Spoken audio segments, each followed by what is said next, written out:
नमस्कार बच्चों, मैं सुनीता झा आप सबकी ऑनलाइन हिंदी शिक्षिका एक बार फिर से आप सबके समक्ष हाजिर हूँ। और आज भी हम लोग कक्षा अष्टमी के एक कहानी को पढ़ने वाले हैं जो नवीन पल्लव पाठ्य पुस्तक से लिया गया है और आईसीएसई बोर्ड में पढ़ाई जाती है। और इस कहानी का नाम है पोस्टमैन। पोस्टमैन आप लोग जानते ही होंगे किसको कहते हैं, जो चिट्ठियाँ पहुंचाता है। उसी की ये कहानी है, उसी का ये अनुभव है जो कि हम लोग यहाँ पढ़ने वाले हैं। और इसमें पाठ से पहले दिया हुआ है, पहले साक्षरता कम थी। साक्षरता यानी अक्षर को पहचानने वाले कम लोग थे, पढ़े लिखे कम लोग थे। इसलिए पोस्टमैन को मात्र चिट्ठी पहुँचानी ही नहीं होती थी, अपितु वह चिट्ठी को पढ़कर भी सुनाता था, जिससे चिट्ठी में वर्णित सुख दुख का साक्षी उसे भी बनना पड़ता था। कहते हैं कि लोग अनपढ़ हुआ करते थे, इसलिए जब पोस्टमैन चिट्ठी पहुंचाता था ना तो उसे सिर्फ पहुंचाना नहीं होता था बल्कि उसे पढ़कर सुनाना भी पड़ता था। तो चिट्ठी में जो भी सुख और दुख हुआ करता था उन सब के बारे में उसे पता होता था और उनको साक्षी बनना पड़ता था, गवाह बनना पड़ता था, उन पर वो असर पड़ता था। पोस्टमैन इसी भावना के उतार चढ़ाव की कहानी है। इसी तरह की बातों को यहाँ पे बताया गया है। इस कहानी में पहाड़ी क्षेत्र की बोलचाल की भाषा का प्रयोग किया गया है।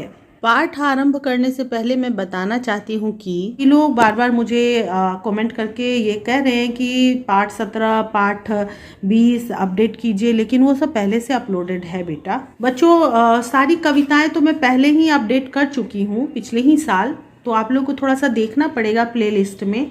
प्लेलिस्ट में देखिए सब मिल जाएंगी, सारी कविताएं और उसके प्रश्नोत्तर भी। बस कुछ कहानियां बची हुई थी जो मैं आप लोगों के लिए अभी अपलोड कर रही हूं। और उम्मीद है कि एक दो और वीडियो में सारे आपके चैप्टर हो जाएंगे कंप्लीट। ओके, तो अब ये पाठ आरंभ करते हैं। लिफाफे के बाहर पता यूं लिखा हुआ था, सस्ती श्री सर्वोपमा, श्रीमान ठाकुर जसोत सिंह नेगी, गांव प्रधान, कमस्यारी गांव में बड़े पटन बागन वाला मकान, खुमानी के बोर्ड के पास। ये कहानी कुमाऊं कहानी है, यानी हिमाचल के प्रदेश की है कहानी। तो वहाँ की ही भाषाएं यहाँ पे दी गई हैं। यहाँ पे श्री का मतलब है श्री, सर्वोपमा मतलब यहाँ पे वो सबसे बड़े बता रहे हैं, सबसे बड़े से उपमा उनको दे रहे हैं। जसोत सिंह नेगी, श्रीमान, तो यहाँ पे भाषाओं पर ज़्यादा ध्यान नहीं दीजिएगा, गलतियाँ भी इसमें होगी, तो इसके हिसाब से आप अपनी वर्तनी नहीं लिखेंगे, ठीक है। तो वो जो पत्र ये लिख रहा है वो कोई बहुत ज़्यादा पढ़ा लिखा व्यक्ति नहीं है, इसलिए उसकी भी ऐसे ही भाषा में पत्र लिखे गए हैं और बहुत सारी गलतियाँ भी हैं। वो पता भी जो लिख रहा है इसी तरह से लिख रहा है कि जसोत सिंह नेगी जो कि गांव प्रधान है, कमस्यारी गांव में रहते हैं, और बड़े पटवागन वाला मकान। ये पता लिखने का तरीका यहाँ पे बताया गया है कि खुमानी के बोर्ड के पास है वो मकान। तो हालांकि ऐसे पता तो लिखा नहीं जाता, लेकिन वहाँ पे बहुत ज़्यादा पढ़े लिखे लोग नहीं थे और ऐसे ही लोग लिख करके काम चलाते थे, तो पोस्टमैन को भी पता चल जाता था। पता ऊपर लिखा, पोस्ट बेनीनाग, पास पत्र ठाकुर उन्हीं जसोत सिंह नेगी। मतलब यहाँ पे जो फिर बाद में लिखा गया है कि पता ऊपर लिखा हुआ है, पोस्ट है बेनीनाग जहाँ पे पोस्ट ऑफिस है वो जगह, और ये पत्र उनके पास जाएगा जो जसोत सिंह नेगी के बारे में ऊपर चर्चा की गई है, को जल्द से जल्द मिले, और भेजने वाला उनका बेटा इन्हीं रतन सिंह नेगी। और पत्र के दूसरे तरफ जो हम लोग लिखते हैं ना फ्रॉम की जगह पे ये ऐसे लिखा हुआ है कि भेजने वाला जो है पत्र उनका बेटा है रतन सिंह नेगी। और अब वहाँ उनका अपना रतन सिंह नेगी का एड्रेस दिया हुआ है। हाल मुकाम मतलब present address, military quarter Dehradun, post जिला वही, पोस्ट और जिला वही है जो ऊपर वाले का है। बटालियन नंबर KB2, ये बटालियन नंबर है। 339 सिपाही नंबर, सिपाही का मतलब है सिपाही, ठीक है। सिपाही नंबर क्या था वो यहाँ पे लिखा हुआ था, जिसको कि डॉट डॉट कर दिया गया है। खैर ठीक है, आगे बढ़ते हैं। ये एड्रेस लिखा हुआ है उल्टा पुल्टा, ये याद रहना मुश्किल है, लेकिन फिर भी आपको प्रश्न में लिखा हुआ है तो याद करना पड़ेगा। भेजने वाले के पते में से कई शब्द कटे हुए थे। पाने वाला का पता इस तरह लिखा गया था कि केवल टिकट ही पते की लिखावट से बचे थे, जो लिफाफे पर जगह जगह चिपकाए गए थे। बताया जा रहा है कि भेजने वाले के पते में से कई शब्द कट गए थे, मतलब कि दिख नहीं रहा था। ये जो एड्रेस लिखा हुआ है ना भेजने वाले का, वो छुपा हुआ था, कई जगह पर नजर नहीं आ रहा था। और पाने वाला का पता इस तरह लिखा गया था, क्योंकि पाने वाले का पता तो डिटेल में होना ही चाहिए था, इसलिए वो ऐसे लिखा गया था कि केवल टिकट ही पते की लिखावट से बच गए थे। यानी कि जो पत्र इनवेलप पर जो टिकट पेस्ट किया गया था ना, सिर्फ उन टिकट्स पर वो एड्रेस नहीं लिखा गया था, बाकी हर जगह पूरा लिफाफा भरा हुआ था एड्रेस से। और टिकट जो थे वो जगह जगह लिफाफे पर चिपका दिए गए थे। हम लोग जनरली पत्र के एनवेलप पर सिर्फ एक टिकट लगाते हैं, लेकिन उस लिफाफे पर कई टिकट लगाए हुए थे, और उनके अलावा पूरे एनवेलप पर पता ही लिखा हुआ था, कोई भी जगह बचा नहीं था एनवेलप। पोस्टमैन दयाराम ने हंसकर पूरा पता प्रधान को सुनाया तो जसोत सिंह सगर्व बोले, आंखें उघाड़ देने का यही तो फायदा है। अब दयाराम जो था वो तो पढ़ा लिखा था, तो उसे हंसी आ रही थी इस एड्रेस को पढ़कर, जो उल्टा पुल्टा लिखा हुआ था, जो दशा थी एनवेलप की, उसको देखकर उसे हंसी आ रही थी। लेकिन जसोत सिंह को एकदम गर्व हो रहा था।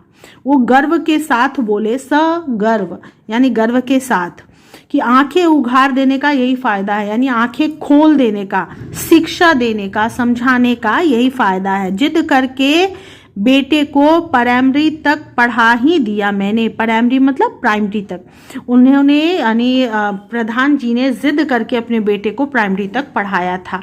नहीं तो रतनुआ की माँ कहती थी कि अंगूठा लगाने से जब काम चल जाता है तो कौन वक्त और पैसा गंवाए। रतनुआ की माँ यानी कि रतन सिंह जिसने पत्र भेजा है, उसकी माँ कहती थी कि जब सिर्फ अंगूठा लगाने से काम चल जाता है तो समय और पैसा बर्बाद करने की क्या जरूरत है। मनी ऑर्डर में अंगूठा लगाओ तो उतने ही पैसे मिलते हैं, दस्तखत कर दो तो उतने ही। वो अपने तरफ से एकदम सही तर्क देती है कि मनी ऑर्डर जब आता है तो हम लोग अंगूठा लगाते हैं और तब भी हमें उतना ही पैसा देगा कोई, और अगर साइन भी करेंगे तो भी उससे बढ़ा करके तो नहीं देगा, इसलिए साइन करने का या पढ़ने लिखने का कोई फायदा है नहीं। मैंने सोचा 4 आखर बाँच ले तो ठीक रहेगा। आखर मतलब अक्षर, बाँच ले यानी पढ़ ले। लेकिन प्रधान जी का विचार था कि 4 अक्षर पढ़ना सीख जाए तो अच्छा रहेगा।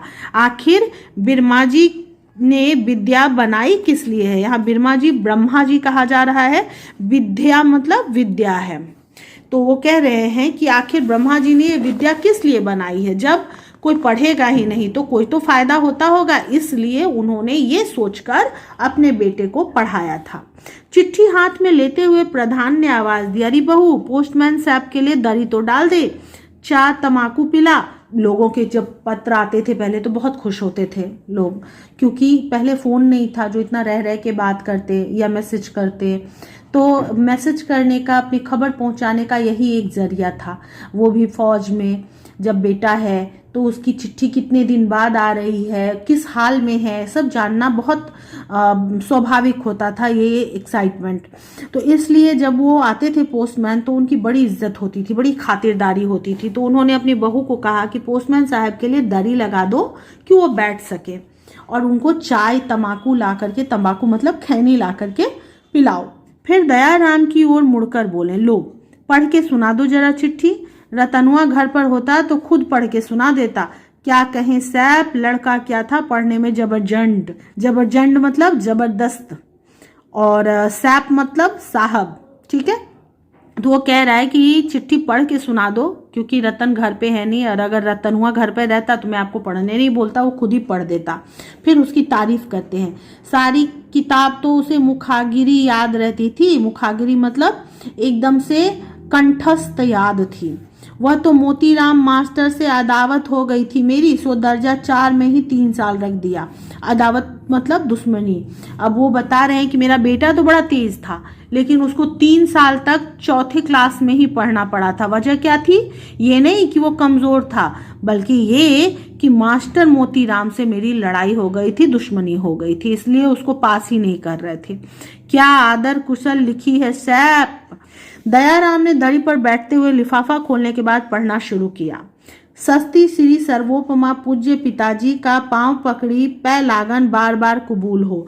पांव पकड़ी पै लागन मतलब पांव पकड़कर पैर चरण स्पर्श, पैर छूना, पै लागन पैर छूना।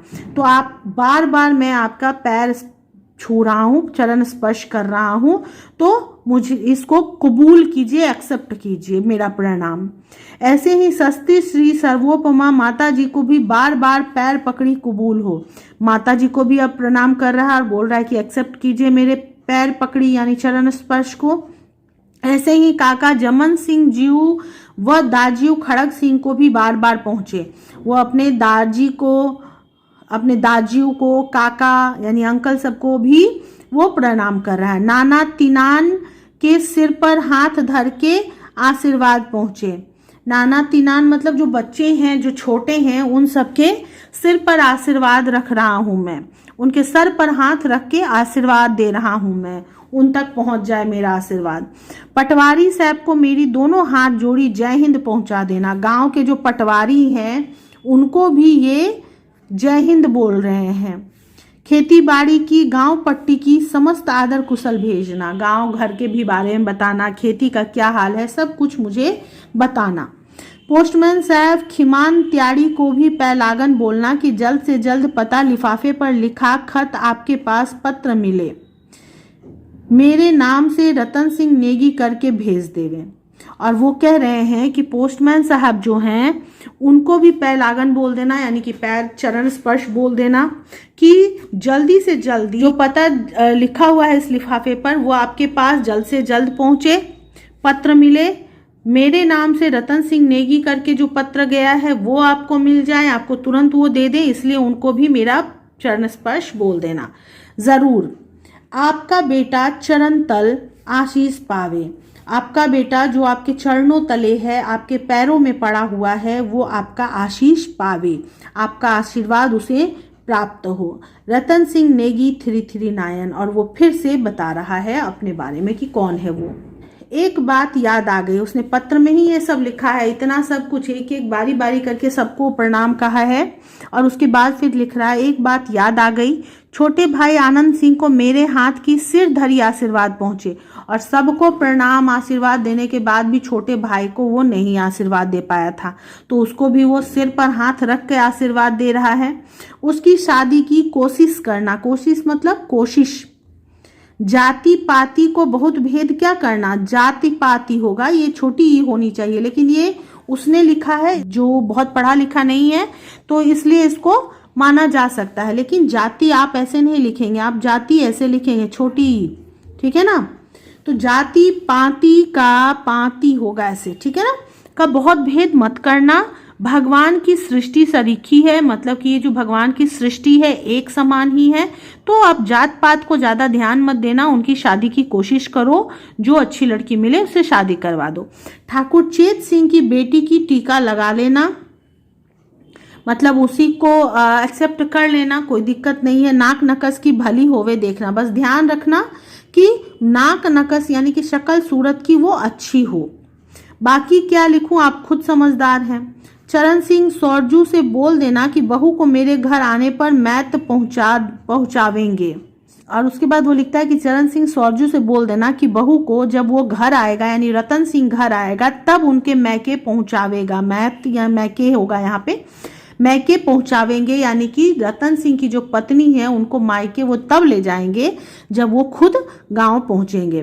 सास ससुर दोनों के चरण आशीष पावे, और सास ससुर दोनों के चरण छू करके वो आशीर्वाद मांगता है। आपका बेटा रतन सिंह नेगी 339। और वो फिर से अपना परिचय देता है।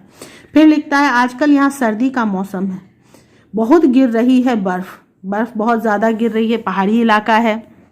ड्यूटी जमादार आवाज देता है, बूट में पॉलिश लगा लूं, टाइम हो गया है फॉलन होने का, बाकी लिखना शाम को जी।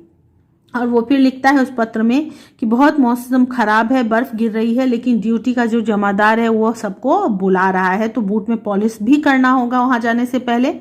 समय हो गया है, टाइम हो गया है, समय हो गया है वहां पे हाजिर होने का।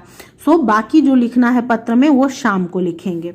इस तरफ तो इतना ही लिखा है, दूसरी तरफ देखूं इधर लिखा है, ये बात अब बोल रहे हैं पोस्टमैन साहब कि इस तरफ जो पत्र के एक तरफ इतना ही लिखा था, दूसरी तरफ देख लेता हूं उधर लिखा है। बाकी क्या लिखूं आप खुद समझदार हैं। छुट्टी पर साल भर बाद आऊंगा। ब्यावड़ियों को घाघरे पिछौड़े बनवा लेना। फिर और अपने आने के बारे में बताता है कि वो साल भर बाद आएगा, और उसके बाद बोल रहा है कि ब्यावड़ियों यानी बहुओं के लिए घाघरे आदि बनवा देना, उनके पहनने के कपड़े बनवा देना। माता जी के लिए अल्मोड़ा से तंबाकू की असली पिंडी मंगवा लेना। तंबाकू पीने की शौकीन रही होंगी माता जी, तो इसलिए बोलता है कि अल्मोड़ा से उनके लिए असली वाली पिंडी मंगवा देना तंबाकू की। हीरालाल मोतीलाल के यहाँ से, और जगह भी बताता है कि कहाँ से लाना है। और आते नौरतों में गोल देवता के मंदिर में मेरे नाम के 2 बोकियों ठोक देना। और वहाँ की कोई देवता हैं जो ग्राम देवता होते हैं, उनको गोल देवता कहा जाता है। उनके मंदिर में जाकर उन रतन सिंह के नाम से 2 मन्नतें लगा देने के लिए कहा जाता है। मेरे जौन हाथ गोल देवता के मंदिर में कर देना, और मेरे हाथों से उस जौल को, यानी शायद जल चढ़ाना यहाँ होता होगा, मैं नहीं समझ पा रही हूँ ये क्या मतलब है। तो ऐसा करना कि मंदिर में मेरे हाथों के द्वारा उसमें अर्पित करवा देना, ये मानकर। यहाँ कुशल अच्छी है, मतलब यहाँ सब कुछ ठीक है। तहाँ कुशल परम पिता परमेश्वर से नेक चाहता हूँ। वहाँ की कुशलता परम पिता परमेश्वर से, भगवान से चाहता हूँ कि सब सही हो, नेक हो, अच्छा हो। चरणतर आशीष पावे, आपके चरणों में बैठा हूँ, आपका आशीष पाऊं। आपका बेटा वही ऊपर खुलासा दिया हुआ है, आपका वही बेटा जो ऊपर पूरा एड्रेस दिया हुआ है, खुलासा किया हुआ है, वही बेटा जो रतन सिंह है। चिट्ठी समाप्त कर दयाराम उठकर आगे की घरों की ओर बढ़ जाता है, और चिट्ठी पढ़कर समाप्त हो जाती है तो वो फिर चला जाता है दयाराम। कमस्यारी गांव से पोस्टमैन दयाराम लौटा तो संध्या हो आई थी। ब्रांच पोस्ट ऑफिस बेनीनाग में वह पोस्टमैन था। ये बताया जा रहा है कि वो जो प्रधान थे कमस्यारी गांव में थे, और दयाराम वहाँ से जब तक लौटा सबको चिट्ठी पहुँचा के, सबकी चिट्ठी पढ़ के तब तक शाम हो चुकी थी। वो कहाँ पे पोस्ट ऑफिस उसका था बेनीनाग, जहाँ पे वो पोस्टमैन था। नई नौकरी लगी थी उसकी। हाई स्कूल पास करने के बाद बेकार पड़ा था, कोई काम नहीं था उसके पास। उसके पिता हरकारे की ड्यूटी करते थे। हरकारा मतलब कि संदेश पहुंचाने वाले का काम करते थे। तो उन्होंने ही शहर पोस्ट मास्टर के यहाँ बेटे को यह पोस्टमैनी दिलवाई थी। उन्होंने ही ये सिफारिश लगाई थी। और कैसे? चतुर्मास यानी 4 मासों तक भर दही की टोकरियां और ककड़ी और लौकी के बोरे पहुंचाने के बाद। तो सिफारिश करने के लिए उसने 4 महीने तक दही की टोकरियां नहीं, सॉरी माफ़ कीजिएगा, दही की टेकियां, ककड़ी, लौकी के बोरे आदि वहाँ पे पहुँचाता था, ताकि उसके बेटे को नौकरी मिल जाए। और फिर नौकरी मिली। हफ्ते भर में 2 बार दयाराम ड्यूटी पर कमस्यारी और उसके निकटवर्ती गांवों में जाता था। क्योंकि ग्रामीण इलाका था और एक ही पोस्ट ऑफिस थी और बहुत सारे गांव थे, तो 2-2 बार करके उसे जाना पड़ता था हफ्ते में। आज वह दूसरी बार ही वहां गया था। कमस्यारी गांव में आज वो दूसरी बार गया था। इतना नया था वो। गांव के लोग बड़ा सत्कार करने वाले थे। जब किसी का मनी ऑर्डर आता और दयाराम उसे देता तो वह उसको तिलक लगाता और दक्षिणा देता। गांव के लोग जो थे मनी ऑर्डर पहुंचाने वाले को ही धन्यवाद देते थे। तो जो लेके जाता था पोस्टमैन, तो पैसे जैसे देता था तो उसको तिलक लगाते थे, दक्षिणा देते थे, उनका बड़ा सम्मान करते थे। मनी ऑर्डर आने पर कई लोग गांव से दूर पहाड़ी टीलों पर बने मंदिरों में दिया जलाने जाते थे। मतलब उनकी मन्नत तब पूरी होती थी, पैसे आते थे, सब कुशल है ये जानते थे, तो वो दिए जलाने जाते थे अपना धन्यवाद करने के लिए भगवान को। और मनी ऑर्डर की रसीद को बतासों के साथ वहीं चढ़ा आते थे कि हे परमेश्वर, मनी ऑर्डर ऐसे ही आवे। और जब वो मंदिर जाते थे तो जो रसीद आती थी मनी ऑर्डर की ना, उसको भगवान के पास चढ़ा देते थे बताशों के साथ या मिठाई के साथ, ताकि मनी ऑर्डर ऐसे ही लगातार आते रहे, पैसे आते रहें। अपनी खाकी वर्दी पहनकर खाकी झोला कंधे से लटकाए दयाराम जब गांव में जाता तो जिस घर के समीप भी पहुंचता उखल कूटती औरतें मुसल रोक लेती, दूध दोहने वाली एक धार जमीन में बिखेर देती और बूढ़ों के हाथ में चिलम की नली थमी रह जाती। सबकी जबान पर एक ही बात होती, पोस्टमैन साहब। कहने का तात्पर्य है कि जब खाकी वर्दी पहनकर दयाराम गांव में जाता था तो जो भी लोग उसे देखते थे वो सब लोग एक उम्मीद से कि उनके परिवारजनों का कोई पत्र होगा, सब पोस्टमैन साहब कहने लगते थे, अपने कामों को रोक करके उनकी तरफ ध्यान देने लगते थे, उसका नाम पुकारने लगते थे।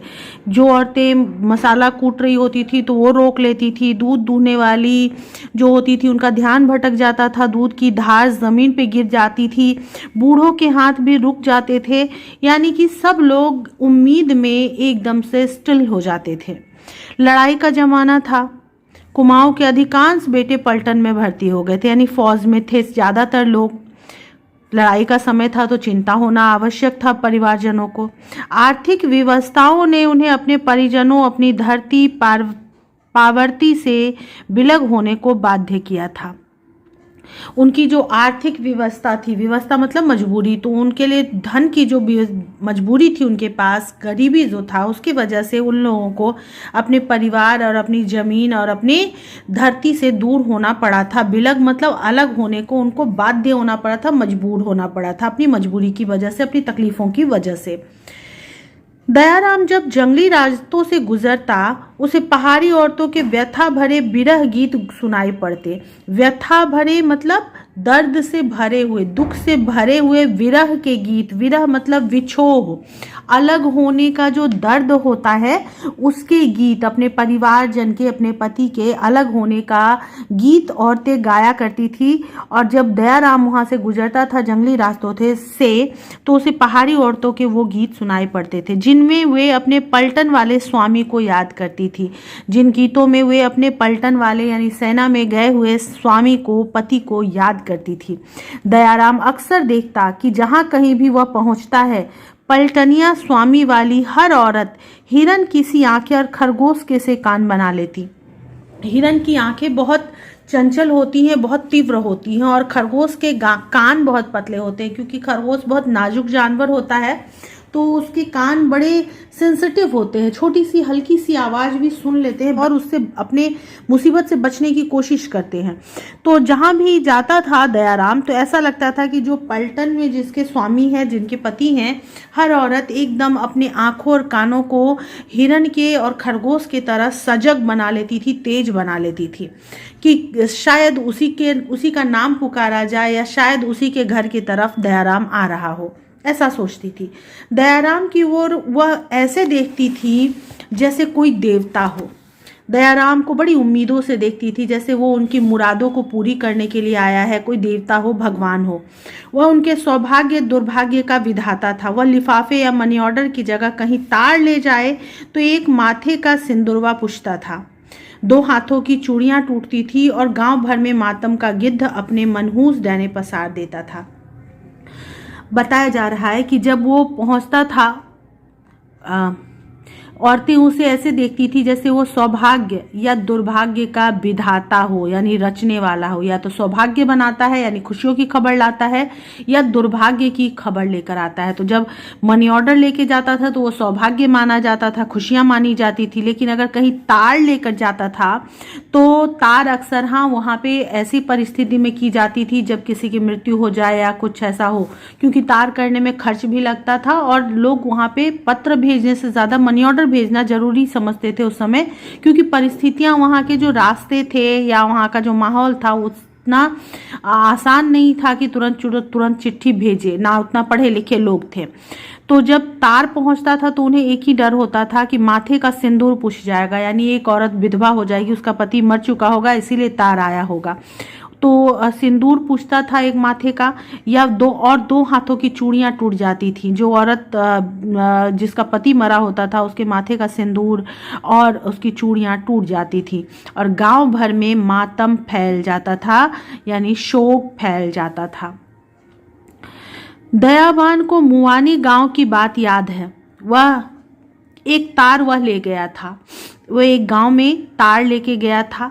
धन सिंह बिष्ट का बेटा मारा गया था पलटन में, कश्मीर की लड़ाई में। उसी का तार वो पहुंचाने गया था। तार दयाराम ने खुद पढ़ के सुनाया था और उसकी जान खतरे में पड़ गई थी। वो तार उसने सुनाया था। अब चूंकि वहाँ के लोगों का मानना था कि पोस्टमैन ही ये समाचार लेके आया है तो वही दिया है। अच्छा समाचार वो देता था तो उसे तिलक लगा करके सम्मान किया जाता था, बुरा समाचार देता था तो उसे बुरा भी बोला जाता था। तो इस कंडीशन में जब किसी की मृत्यु का वो खबर लेके गया था, उस समय उसकी जान खतरे में आ गई थी। सब लोग उसे मारने को दौड़ पड़े थे। धन सिंह की बहू जो थी वो दराती लेकर दयाराम को मारने आई थी। दराती मतलब जिससे धान काटा जाता है, वो वाला औजार लेकर के वो उसको मारने के लिए पहुंच गई थी कि वही उसके पति के मरने का खबर लेके आया है, यानी उसके पति को उसी ने मारा है। मर जाए पोस्टमैन तेरा पालने पोसने वाला, यानी तुम्हारे माता पिता मर जाए जिसने तुम्हें पाला पोसा है, जिसने तुझे ऐसे कुकर्म सिखाए हैं, तुम्हें बुरे कर्म सिखाए हैं, लोगों को ऐसी खबर देता है, ऐसी बात बताता है, तो मर जाए वो लोग। तेरी माँ बहनों के काले चरियो क्या पहले ही टूट चुके कि यह पापी तार मेरे घर वज्र गिराने को लाया। मतलब वो कह रहा है कि क्या तुम्हारी माँ और बहनों के पति पहले मर चुके हैं, उनके यहाँ और कोई सुनाने वाला नहीं है तुम्हारे यहाँ ये खबर, जो ये वज्र गिराने के लिए, ये मुसीबत गिराने के लिए मेरे घर चला आया, मुझे ये तकलीफ सुना रहा है। बिजली, वज्र का मतलब होता है बिजली, ये दर्द भरी बिजली मेरे घर पे गिरा रहा है, क्योंकि तुम्हारे घर में और माँ बहन को नहीं सुनाना है, उन सबके पति पहले मर चुके हैं। अरे तेरे गोट का बैल गांव का प्रधान मर जाए, मतलब तुम्हारे घर का, तुम्हारे गौशाले का बैल मर जाए, तुम्हारे गांव का प्रधान तक मर जाए, मेरे बालकों को अनाथ कर गया तू। वो उसको उस तरह से गाली दे रही थी जैसे लग रहा था कि उसी ने उसके पति को मार दिया हो, कि तुमने मेरे बच्चों को अनाथ कर दिया। तेरी ऊपर होती उम्र को सहारा ना मिले, मतलब तुम जो जी रहे हो तो तुम्हारे उम्र को भी सहारा ना मिले, यानी तू भी मर जाए। जैसा जय हिंदी तार तूने मेरे घर पहुंचाया, गोल देवता के थान में बकरे काटू, जो कोई तेरे घर भी ऐसा ही तार पहुंचा आवे। यानी कि जब तू भी मर जाए तो तुम्हारे घर भी कोई अगर ऐसा खबर पहुंचाने जाए, तुम्हारी मौत की खबर, यानी तू मर जाए, तो मैं गोल देवता के थान में जाकर बकरे की बलि चढ़ाऊं, उनको प्रसाद चढ़ाऊं। और फिर उसका वह मर्मवेदी रुदन, मर्मवेदी यानी मन को वेदने वाला, मन के आर पार हो जाने वाला रुदन जो था, रुलाई जो थी, करुण विलाप और करुणा से भरा हुआ विलाप, रोना, वो बात बात पर छाती कूटना, उल्टी हथेलियों से माथा ठोक ठोक कर गालियां देना। तुझे आंचल की छाया, हाड़ मांस की काया देने वाली भी ऐसी ही छातियां कूटे, यानी कि तुम्हारी जो माँ है, जिसने तुम्हें आंचल की छाया देके पाला है, जिसने तुम्हें हाड़ मांस की काया दिया, यानी कि तुम्हें जन्म दिया, तुम्हारा शरीर बनाया, वो भी तुम्हारे मरने पर ऐसे ही छातियां कूट कूट के मातम मनाए रोए। वो गाली दे रही थी, बद्दुआएं दे रही थी उसे। तो वो सब बहुत मर्मवेदी था, करुण था। दयाराम के माथे पर पसीना आ गया था, क्योंकि वो नया नया था, उसने ये सब चीज़ पहले देखा नहीं था, तो परेशान हो गया, वो डर गया, उसके माथे पर पसीना आ गया था। जब वह नौकरी के लिए चला था, माँ ने उसे छाती से चिपका लिया था। मेरे लाल, आज मेरी छाती का पत्थर हटा, मैं डरती थी कहीं तू भी पलटन में भर्ती ना हो जावे। पोस्टमैनी में कोई खतरा नहीं, कहते थे तेरे बाप। यानी जब वो पोस्टमैन बना था तो उसकी माँ को बड़ा सुकून मिला था कि चलो वो पलटन में नहीं गया, सिपाही नहीं बना, वरना वहाँ पर तो मौत का खतरा रहता है सेना में, इसलिए वो डरती थी कि कहीं सेना में ना चला जाए। लेकिन हाँ, पोस्टमैनी में कोई खतरा नहीं है, इसलिए उनको सुकून था कि तू सुरक्षित रहेगा।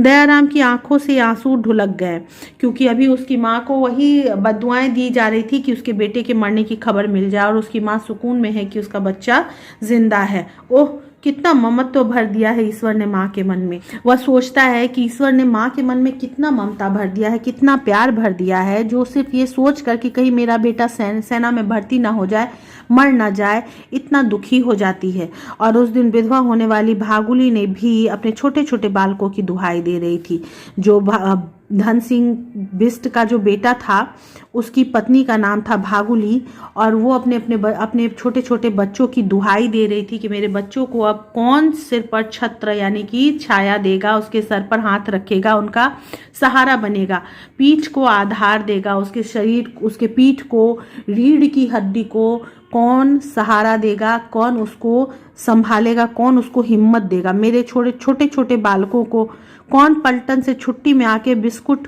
और बिलायत मिठाई खिलाएगा रे। वो रोती है कि जैसे मेरे पति आते थे तो बिस्किट और मिठाई लेकर आते थे, अब मेरे बच्चों को कौन देगा, मेरी गोदी के छौनों को यानी मेरे छोटे छोटे बच्चे, गोद के बच्चों को तुमने अनाथ कर दिया। हाय पोस्टमैन, तुझे दूध पिलाने वाली की छाती फट जावे, यानी तुम्हारी माँ की छाती फटे इसी तरह जैसे मेरी छाती फट रही है अपने बच्चों को देखकर। दयाराम कहना चाहता था, मुझे क्यों गालियां देती है दीदी, मैंने तो तुम्हारे स्वामी को गोली नहीं मारी, पर वह कुछ नहीं कह पाया। भागुली के करुण विलाप के आगे उसकी वाणी मूक हो गई थी, उसकी करुण रुदन के आगे, करुण रुलाई के आगे उसकी वाणी, उसकी आवाज मूक हो गई थी, चुप हो चुकी थी, शांत हो चुकी थी। वो बोल ही नहीं पाया कि मैंने उसे मारा नहीं है, सिर्फ उस खत को मैं लेकर आया हूँ। तब से गनीमत है कोई तार नहीं आया था, पर वह ब्रांच पोस्ट मास्टर की शार्टिंग को आकुल दृष्टि से देखता रहा था। जो एक बार वो तार लेके गया था और जो बुरी अनुभव उसे मिले थे, उसके बाद से वो सुकून में था कि और कोई तार नहीं आया, लेकिन फिर भी वो ब्रांच पोस्ट मास्टर के शार्टिंग को बड़ी व्याकुल दृष्टि से, व्याकुल नज़र से देखते रहता था, बेचैन नज़र से कि कहीं कोई तार ना आ जाए। आज सोमवार था, कमस्यारी गांव की तरफ जाने की पारी थी। 2 दिन जो हफ्ते में वो जाता था उसमें आज कमस्यारी गांव की तरफ जाना था। ब्रांच पोस्ट मास्टर पांडे चिट्ठियां स्टार्ट कर रहे थे, मतलब अलग अलग छांट रहे थे कि कौन सा किस गांव का है, किस भाग का है, और दयाराम कुछ खोया खोया सा अपनी डाक थैले में भर रहा था कि सहसा वो बिच्छू के कांटे सा चेहक उठा। उसकी तरफ पोस्ट मास्टर पांडे तार का एक लिफाफा बढ़ा रहे थे। जब पोस्टमैन यानी दयाराम एक अपने थैले में चिट्ठियां रख रहा था, अचानक एक तार का लिफाफा उनकी तरफ पोस्ट मास्टर पांडे ने बढ़ाया, और उसको देखकर वो बिल्कुल ऐसे चिढ़ा जैसे कि बिच्छू उस लिफाफे में हो और वो उसको छू नहीं सकता है। उससे वो ऐसे डर गया था, चौंक गया था। तार का पता था जसोद सिंह नेगी कमस्यारी, और ये तार उसी जसोद सिंह नेगी का था जो पहले पत्र लिख कर आया था, जिसका एड्रेस हमने सबसे पहले पढ़ा था इसमें। दयाराम का कलेजा कांप उठा, हुआ विचलित हो उठा। पोस्ट मास्टर पांडे ने पूछा, क्या बात है दयाराम बेटे, और उस तार को देखकर वो एकदम बेचैन हो गया। उसको देख करके पांडे ने पूछा कि आखिर क्या बात है, तुम इतने घबरा क्यों गए। ख्याली राम पांडे बड़ी उम्र के हो चले थे। ये पांडे वही पोस्ट मास्टर साहब हैं जिनका नाम था ख्याली राम। वो उम्र उनकी बहुत हो चुकी थी, बड़े थे। दयाराम उनकी इज्जत करता था, वो दयाराम को बेटे की तरह प्यार करते थे। एक जगह काम करते करते एक संबंध सा बन जाता है, वैसा ही संबंध उनके बीच में भी था। उम्र के अनुसार वो बेटे की तरह अपने मानते थे दयाराम को। दयाराम बोला, कुछ नहीं चाचा जी, कल से कुछ तन ठीक नहीं है, जुकाम हो गया है, और सब प्रयास अपनी नाक सिनकने लगा। उसने झूठ बोला कि कोई बात नहीं है ऐसी, बस मेरी तबीयत ठीक नहीं है, और ज़बरदस्ती में अपने नाक को सिनकने लगा, यानी दिखाने लगा कि मुझे सर्दी हुई है। तो मत जा आज ड्यूटी पर, कमस्यारी की तरफ तो बड़ी तेज ठंडी हवा बहती है, कहीं निमोनिया ना हो जावे, पांडे बोले। पांडे जी उसकी चिंता करते हुए बोले कि तो फिर मत जाओ, क्योंकि उधर बहुत ठंड पड़ती है, निमोनिया हो जाएगी। लेकिन तार जो है, तो पांडे बोले, अच्छा ऐसा कर, तू आज दुकान पर रह, टिकट लिफाफों के पैसे गल्ले में डाल देना, और सौदा बिके तो वे पैसे अलग रख देना। बीड़ी के बंडल 9 पैसे से कम में न देना, तुझसे मैं 8 ही लिया करता हूँ। और उन्होंने दयाराम वाला खाकी झोला अपने कंधे पर डाल लिया। पांडे जी उसकी तकलीफ को समझते हैं और कहते हैं कि ठीक है, तुम दुकान पे बैठो और मैं जाता हूँ, ये तार और चिट्ठियाँ वहाँ बांट दूंगा, लेकिन सौदे का ध्यान रखना, तुम लिफाफों और टिकट के पैसे जो है वो गले में रखना, लेकिन कुछ और चीज़ अगर बिके तो उसे गले में मत डालना, लिफाफों के पैसे अलग और दूसरे पैसे अलग रखना। बीड़ी के बंडल 9 पैसे में बेचना, तुमको अपना मानकर मैं सिर्फ तुम्हें 8 पैसे में देता हूँ, लेकिन बाकी लोगों से 9 पैसे में लेता हूँ। और उन्होंने दयाराम की खाकी झोला जो थी वो अपने कंधे पर डाल ली। कमस्यारी के पास वाले गांव रत्न्यारी में मेरी ससुराल है। अच्छा है, तेरी चाची को भी लेता आऊँगा, डाक भी निपटा आऊँगा। भला तू कब तक सेकेगा मेरे लिए रोटियाँ? वो कहते हैं कि ठीक है, मैं जा रहा हूँ। तो मेरी ससुराल है उधर पास में रतन्यारी गांव में। वहाँ जाकर वो अपनी पत्नी के बारे में बोलता है कि तुम्हारी चाची को ले आऊँगा, मेरे लिए अच्छा ही होगा, और डाक भी साथ में निपटा लूँगा, दोनों काम हो जाएंगे। अब वो उसके साथ ही कहता है कि आखिर तू मेरे लिए कब तक रोटियां सेकेगा, यानी खाना तू कब तक बनाएगा? तुम्हारी चाची को ले आता हूँ ताकि वो मेरे लिए खाना भी बना सके। ख़याली राम की अपनी दुकान में ही ब्रांच पोस्ट ऑफिस भी चलता था, यानी जो पोस्ट ऑफिस था वो एक दुकान में चलाया जाता था जो कि ख़याली राम का ही था। 35 वर्षों की लंबी अवधि से पोस्ट मास्टरी और खींची मिर्ची की दुकानदारी करते करते पांडे जी के लिए इन दोनों कामों में कोई फ़र्क नहीं रह गया था। 35 यानी 35 ईयर्स से वो पोस्ट मास्टरी भी कर रहे थे और ये छोटे मोटी चीज़ों की दुकान कर रहे थे, तो दोनों उसके लिए एक जैसा हो गया था, क्योंकि दोनों काम साथ साथ करते आ रहे हैं इतने सालों से, तो कोई फ़र्क नहीं उनको महसूस होता था। दयाराम को याद आया परसों जब वो प्रधान के घर चिट्ठी पढ़ रहा था, प्रधान की बहू बेर बेर उसे कनखियों से हेर रही थी मतलब बार बार उसे कनखियों से देख रही थी। प्रधान की बहू रतन सिंह की पत्नी, कितना कौतूहल था उसकी आंखों में। कौतूहल मतलब जिज्ञासा थी, उसको कितना ज़्यादा एक्साइटमेंट था उस पत्र के लिए, अपने पति के बारे में जानने के लिए एक जिज्ञासा थी, एक्साइटमेंट थी। कैसा छोह छलक रहा था, छोह मतलब प्रेम छलक रहा था उस पत्र को पढ़ते हुए दयाराम को देखकर। कितना दूध शक्कर डाल लाई थी वह चाय में, लियो पोस्टमैन साहब, और प्रेम से कुछ ज़्यादा ही दूध और चीनी डाल करके चाय बना करके उसको पिलाया था उसने। दयाराम को लगा कोई हल्के से उसके कानों में कुर्रा गया है, लियो पोस्टमैन साहब, और फिर उसको लगा कि जैसे सच में फिर से कोई उसके कानों के पास यही वाला बात बोल रहा है जो उसकी पत्नी ने पहले से कहा था। उसे बड़ी व्यथा हुआ, उसे बड़ी तकलीफ हुई इस बात को सोच के, याद करके, क्योंकि वो उसके अभी 2 दिन पहले ही तो मिल के आया था। उसे लगा कि अब उसका पति मर चुका है और तार आया है, और आज तार आया है। कहीं लड़ाई में रतन सिंह नेगी भी, और वो सोच भी नहीं पाया कि वो मर गया है कि नहीं, क्योंकि यहाँ पर फिर वो बोला नहीं गया, डॉट डॉट कर दिया गया। और दयाराम की आंखों के आगे अंधेरा सा छा गया, उसको बिल्कुल अच्छा नहीं लगा, सब कुछ अंधेरा नजर आने लगा। सुनने की पड़ते जैसे बैठती गई पुतलियों में। वो इस बात को सोच के कि रतन सिंह मर गया है, उसके परिवार वालों के बारे में याद करके बहुत ज़्यादा दुखी हो गया। ऐसा लगा जैसे उसकी आंखों के आगे, उसकी आंखों की पुतलियों में बिल्कुल शून्य है, कुछ उसे नजर नहीं आ रहा था आसपास।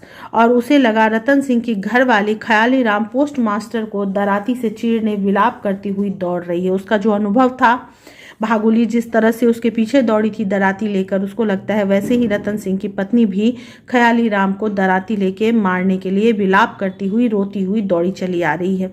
जिसने तुझे दूध पिलाया उसकी छाती फट जावे पोस्टमैन, जिससे, और वो जो बद्दुआएं दी होती है भागुली, वो सब वो याद करने लगता है। और दयाराम को लगा उसे चक्कर आ रहा है, उसे वो सब बर्दाश्त नहीं हो रहा था। चारों ओर से रतन सिंह की विधवा की गालियां तीर बिंधे पंक्षी की तरह फड़फड़ा कर उसके कानों में गिरने लगे, और वो इमेजिन करने लगा कि रतन सिंह की पत्नी जो है, विधवा जो है, वो एकदम से गालियां दी जा रही है जो तीर से बिंधे हुए हैं, तीर से चुभे हुए गालियां हैं, और वो पंछी की तरह उसके कानों में फड़फड़ा रहे हैं। मर जावे पालने वाला पोस्टमैन तेरा, कि गोल देवता करे ऐसा ही तार कोई तेरे घर पहुंचावे, जिसने तुझे आंचल की छाया दी उसके सिर का साया उठ जावे। वो सारी बद्दुआएं जो भागुली ने उसे दी थी उसे याद आने लगता है। दयाराम चीखने चिल्लाने को हो गया। उसे लगा कि प्रधान की विधवा बहू तार हाथ में लिए, सिर के बाल फैलाए, उल्टी हथेली से माथा ठोकती और छाती कूटती उसके घर जा रही है। और दयाराम को लगा कि जैसे कि रतन की पत्नी अपनी छाती कूटते हुए, सिर के बाल फैलाए हुए, रोते बिलखते उसके घर की ओर आ रही है। इतना घबरा गया था वो। फिर उसे ख्याल आया तार लेकर तो पांडे जी गए हैं। इस ख्याल से थोड़ी राहत मिली उसे, और वह गले के संदूक से कमर टिकाए लेट गया। और उसे ये एहसास जब हुआ कि वो तार नहीं पहुंचाने गया है तो उसको थोड़ा सा आराम मिला और वो सो गया। लेटे लेटे सहसा उसे लगा कि वह कमस्यारी गांव की तरफ जा रहा है। वो सपना देखने लगा। रतन सिंह की विधवा जंगल में घास काटने आई है और रो रही है। 2 तारीख तार, सिर का 76 नारे, पीठी का आधार, जो पॉइंट्स में ये दिए हुए हैं, वही सारी चीज़ें, यानी वही सारी बद्दुआएं उसे सपने में भी सुनाई देने लगी। उसके सिर का छत्र, पीठ का आधार रतन सिंह कश्मीर की लड़ाई में मारा गया है। उसने सपने में ये देखा कि उसके सिर का छत्र यानी कि सिर का छांव जो है, सर का ताज जो है वो, और पीठ का आधार यानी उसका सपोर्ट जो है, रतन सिंह कश्मीर की लड़ाई में मारा जा चुका है। दयाराम की आंखों में फिर एक बार तार का हुआ लिफाफा घूमने लगा। फिर से उसे वो लिफाफा याद आया। उसने देखा लिफाफे के एक कोने में लिखा है, भेजने वाला उसका बेटा रतन सिंह नेगी, थिरी थिरी नायन। जो पत्र, जो एड्रेस उसने पहले पढ़ा था उसे वो याद आने लगता है। विधवा जैतुली ने खुले बाल कंधों पर फैला लिए और दयाराम का खाली झोला दराती से चीर डाला है और विकराल मुखाकृति बना चिल्ला रही है। ये जैतुली रतन सिंह की पत्नी का नाम है, जो अपने बालों को खोल के कंधे पर फैलाई हुई है और दराती से उसके झोले को चीर कर विकराल मुखाकृति बनाकर यानी कि बहुत डरावनी शक्ल बनाकर वो चिल्ला रही है। इसलिए डाली थी पोस्टमैन तेरी चाय में 4 मुट्ठी चीनी कि तू मेरी जिंदगी में विष घोल जाए। सपने में देख रहा है कि जैतुली पोस्टमैन को गालियां दे रही है और बोल रही है कि क्या तुम्हारी चाय में मैंने 4 मुट्ठी चीनी इसलिए डाली थी कि तुम आकर मेरे जिंदगी में जहर घोल जाओ, इतनी विषैली खबर जा आकर मुझे दो। इसलिए डाल दिया था अपने बालक के हिस्से का दूध भी कि तू मेरे बालकों के मुंह से विलायती बिस्कुट छीन लेगा। विलायती बिस्कुट मतलब विदेशी बिस्कुट छीन लेगा, मतलब उनको ना मिले। तुम्हें मैंने अपने बच्चों के पीने वाला दूध दे दिया था तुम्हारे चाय में और तुमने उसी का आधार छीन लिया। मर जाए पोस्टमैन तू और तुझे जन्म देने वाले के घर सरकारी तार पहुंचे। ये सारी बद्दुआएं उसे सपने में नजर आ रहे थे। कल इसलिए तूने बेचारे बूढ़े मास्टर को भेज दिया, अपने हाथ का वज्र उसके हाथ में दे दिया। और उसे अब ये भी याद आता है कि वो शायद ये कह रही है कि तुमने सिर्फ इसलिए बूढ़े मास्टर को पत्र दे दिया था क्योंकि तुम्हारे हाथ की जो बिजली थी तुम अपने हाथ से नहीं गिरा सकते थे मेरे घर में, और तुमने बूढ़े बेचारे पोस्ट मास्टर को ये भेज दे दिया ताकि वो मेरे सर पे ये बिजली गिराए। और दयाराम चीख उठा, नहीं पर दीदी मैंने तो नहीं मारी तुम्हारे रतन सिंह को गोली। मुझ गरीब को क्यों गालियां देती है। नहीं करूंगा आज से सरकारी तार पहुंचाने की नौकरी। और वो सपने में ही बड़बड़ाने लगता है कि अब मैं ये नौकरी नहीं करूंगा, मैंने उसे गोली नहीं मारी, मुझे गाली मत दो। बुखार ज्यादा चढ़ाया है क्या बेटे दयाराम। पोस्टमास्टर पांडे ने उसे झकझोड़ा और उसकी बड़बड़ाहट सुन करके पोस्टमास्टर ने उसे झकझोड़ कर जगाया कि क्या हुआ, बुखार हो गया। फिर उसकी नब्ज देखते हुए बोले, तकदीर का तू कच्चा है बेटे, मतलब तुम्हारी तकदीर अच्छी नहीं है। तार लेकर जसोत सिंह नेगी के घर गया। अल्मोड़ा जो उनकी बेटी ब्याही है उसके लड़का हुआ है। बेचारों ने खूब आवभगत की। मतलब ये जो तार था, ये तार उसके बेटे के मृत्यु की तार नहीं थी, बल्कि उसकी बेटी के यहाँ जो बेटा हुआ था उसकी खबर दी गई थी, जिसकी बड़ी आवभगत की गई, बड़ा स्वागत किया गया इस अच्छी खबर के लिए। ऊपर से 8 आने दक्षिणा दी कि ब्राह्मण आदमी हो, खुशखबरी लाए हो। और उन्होंने दक्षिणा में 8 आने यानी 50 पैसे दिए, जो कि उस समय के लिए बहुत था, क्योंकि पांडे जी ब्राह्मण थे और ब्राह्मण जी अच्छी खबर लेकर के उनके यहाँ गए थे, इसलिए उनको 8 आने की दक्षिणा भी दी गई। दयाराम अपार विस्मय और खुशी के साथ पांडे जी को देखता है और दयाराम की सारी जो डर थी, सारी जो चिंता थी, दुश्चिंता थी, वो सब खत्म हो जाती है और विस्मय यानी आश्चर्य और खुशी दोनों के साथ वो पांडे जी की तरफ देखता है। चवन्नी जेब से निकालकर उसे देते हुए पांडे जी बोले। चलने लगा था कि प्रधान की बहू प्रधान से बोली कि 4 आने दक्षिणा छोटे पोस्टमैन के लिए भी दे दीजिए, बड़ी लक्ष्मी बेटी है। और साथ ही पांडे जी बोलते हैं कि जब वहाँ से आने लगा तो उनकी बहू ने कहा कि 4 आने छोटे पोस्टमैन साहब के लिए पैसा दे दीजिए, क्योंकि बड़ी लक्ष्मी बेटी आई है, मतलब बेटी है और लक्ष्मी है, तो इसलिए आप पांडे जी को जैसे 8 आना दे रहे हैं, 4 आना छोटे पोस्टमैन साहब को भी दे दीजिए उस खुशी में। दयाराम ने पांडे जी के चरण छू लिए और दयाराम खुश हो जाता है इस खबर को सुनकर। उसकी सारी दुश्चिंताएं खत्म हो जाती है, ऊपर से 4 आना पैसा भी मिलता है। वो खुश हो जाता है, पांडे जी के चरण को छू लेता है, प्रणाम करता है। मोरल है, पेशे या व्यवसाय से अधिक आवश्यक है मनुष्य होना। हम जो भी काम कर रहे हो, जो भी नौकरी कर रहे हो, जो भी व्यवसाय कर रहे हो, वो सब अच्छा है, लेकिन उन सब में मनुष्यता का होना, इंसानियत का होना, वो भावना होना बहुत आवश्यक है जो एक इंसान में होती है। दया का, प्रेम का, क्षमा का, ये सारी भावनाएं मनुष्य की उसके साथ होनी ही चाहिए। बच्चों, ये कहानी शैलेश मटियानी का है और उनका जन्म अल्मोड़ा में ही हुआ है, उसी एरिया के हैं, उसी क्षेत्र के हैं जहाँ की ये कहानी लिखी हुई है। उनके बारे में यहाँ पढ़ लीजिएगा, उनकी रचनाएं यहाँ लिखी हुई हैं, ध्यान से देख लीजिएगा। आगे बढ़ते हैं प्रश्नोत्तर में। उससे पहले हम लोग शब्दार्थ देखेंगे। बच्चों ध्यान रखिएगा, इस पाठ में बहुत से शब्द ऐसे हैं जो गलत सही लिखे हुए हैं, क्योंकि ये ग्रामीण क्षेत्र की भाषा है, इसलिए उसके हिसाब से आप लोग प्रश्न अपनी आदत नहीं बनाएंगे, ठीक है। यहाँ पे देखिए जैसे लिखा हुआ है, प्रश्नों के उत्तर डैश डैश करके दिए हुए। पत्र कहाँ से लिखा गया था, तो हाल मुकाम था, ये लिखेंगे, चाहे लिखेंगे पत्र मुकाम था मिलिट्री क्वार्टर देहरादून, और जो भी एड्रेस वहाँ पे लिखा हुआ है वो लिख देंगे, ठीक है। टिकट कहाँ चिपकाया गया था, लिफाफे पर जगह जगह कई जगह पर चिपका दिया गया था। पोस्टमैन का क्या नाम है, दयाराम। रतन सिंह के पिता का नाम क्या था, जसोद सिंह नेगी। आगे बढ़ते हैं, लघु उत्तरीय प्रश्न जो है, लिफाफे पर क्या पता लिखा हुआ था, तो पेज नंबर 132 में जो स्टार्टिंग में हमने देखा था वो सारा तो पता ही है, तो ये आप लोग देख लीजिएगा। उसके बाद प्रश्न है, पत्र सुनकर प्रधान ने गर्व से क्या कहा।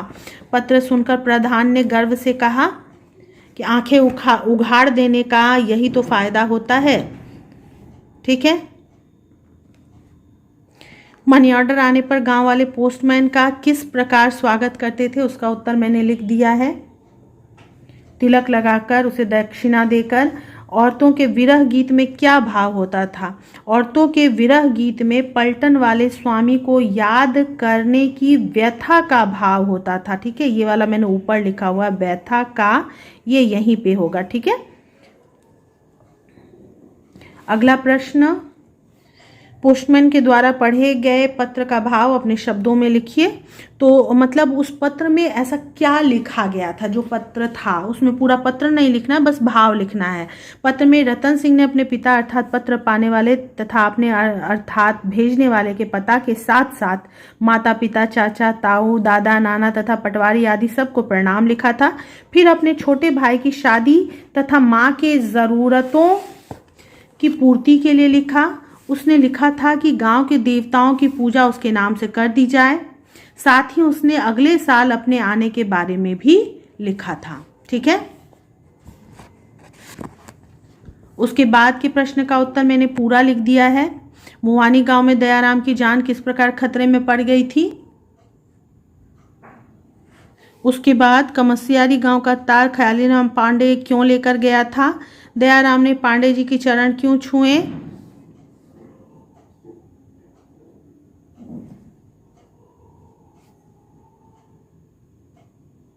तो बच्चों इस प्रश्न के उत्तर के साथ आप ये भी लिख दीजिएगा कि पांडे जी जब वहाँ से लौट कर आए तो उन्होंने उसे खुशखबरी दी कि रतन सिंह मरा नहीं है, जिससे उसकी दुश्चिंता खत्म हुई।